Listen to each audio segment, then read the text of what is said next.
This is Ed Schultz News and Commentary coming to you from Washington, D.C. One of the big stories in recent days has been the dust-up between Hillary Clinton and Bernie Sanders, the back and forth. All of a sudden, it's on health care. We got a battle on our hands, folks, and if someone had said this 6 months ago, you would have thought, no way, no one's going to challenge the Clinton machine. The fact is there is something happening out there, and the competition is great, which I think is great for the progressive movement in America. I think it's great for liberals. I think that there is a true vetting process, while on the other side, they're barbing back and forth. They're still trying to figure out whether Ted Cruz is going to be eligible to be president of the United States, and we will get to that a little bit later in this production. But I want to start today with Lanny Davis. Friend of mine. He's vice president of LAVIC. He's a longtime Clinton associate and friend, for his insight on what has unfolded on the campaign trail. This is Hillary Clinton going after and pointing out that Bernie Sanders needs to pony up and tell the country exactly how he's going to pay for what he has supported all along as universal health care. Here it is. We have a difference on health care. I want to build on the Affordable Care Act. He's introduced legislation 9 times that have laid out a very specific plan to take everybody's health care and roll it into a great big bundle and hand it to the states. But my view is we shouldn't be ripping up Obamacare and starting over. Lanny Davis, good to have you with us. Boy, do I agree with you, Ed, and it's nice. It's nice to agree with you even when we have differences of opinion, because our views on the issues are so close. We're both progressive liberal Democrats. I say liberal still, and it's really healthy for us to debate the issues. To hear Bernie Sanders and Hillary Clinton, 2 progressive Democrats, all her life she's been a progressive Democrat. Bernie Sanders, I've always told you, I greatly admire and respect. And have this debate on which is the best way to deliver universal health care, which they both have supported for years. And Bernie Sanders has a different approach. She supports President Obama's approach. And debate that. Let's hear it out. And there's lots of other issues that can be debated within the progressive ranks.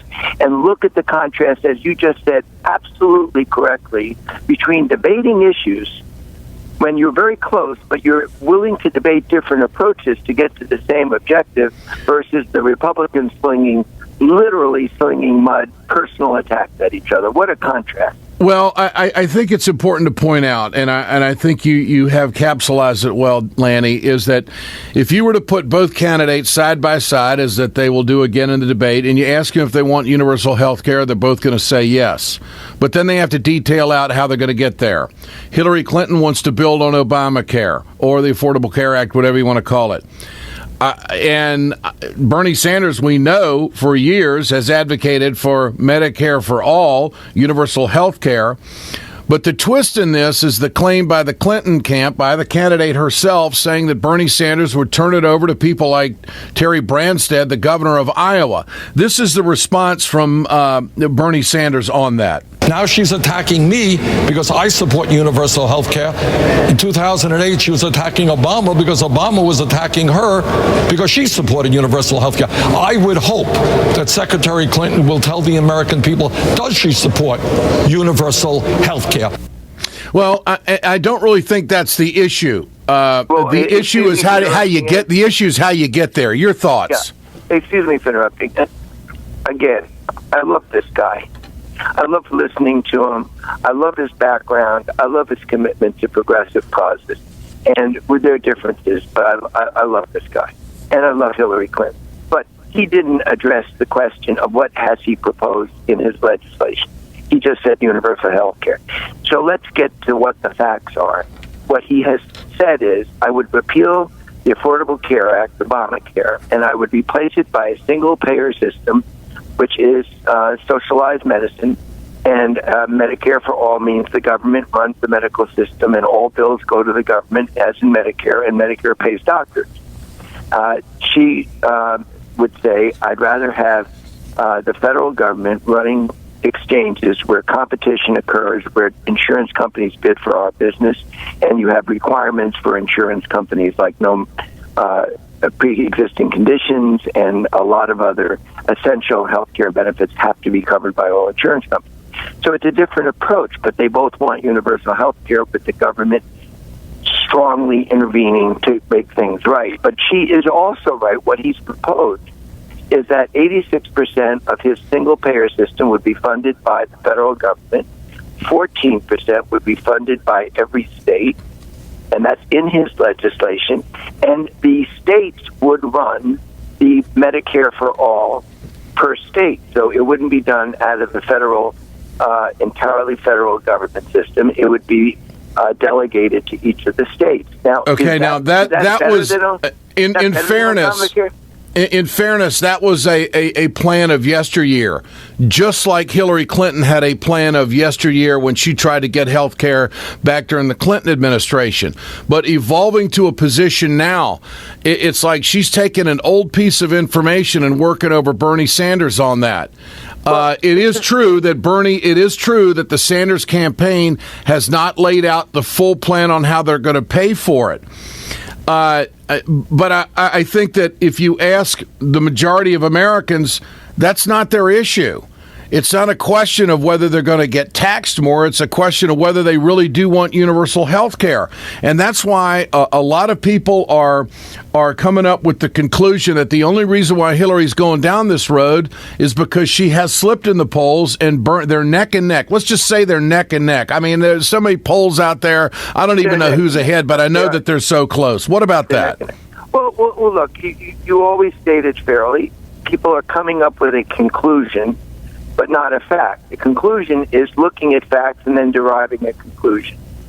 For her to question, precisely because it's now extremely competitive, and now she's got to try to smoke out what Bernie Sanders is really proposing and not allow him to stay with the generality of universal health care. Well, give us your details, how you're going to pay for it.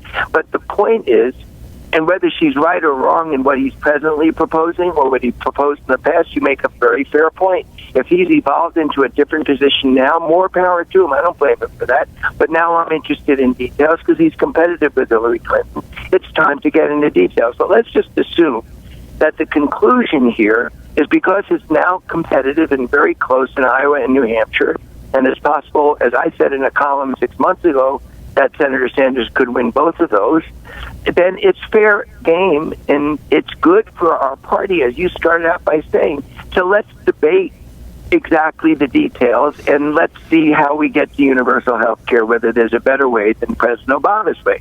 But that's not hurting our party. That's helping our party. It's two liberals debating issues, not attacking each other personally. All right. Now there's another one more issue I want to go at, Lanny, and that's guns. This is Hillary Clinton saying that Bernie's not totally where he needs to be on firearms. Here it is. No, I'm not nervous at all. I'm working hard, and I intend to keep working as hard as I can. I think we're in that stage of a campaign where we've each been introducing ourselves. We've been talking about our particular views on issues, and now it's time to draw some contrast. One of the big ones, as you're aware, is on gun safety, where Senator Sanders has been a pretty reliable vote for the gun lobby, and I have been standing against them for a long time. Here's Senator Sanders' response to that. I have a D- voting record from the NRA. Correct. In 1988, I probably lost a congressional election because I said maybe we should not have assault weapons being sold in America. So to say that I'm kind of a supporter of the NRA is really a mean-spirited and unfair and inaccurate statement. Lanny, is it mean-spirited and unfair?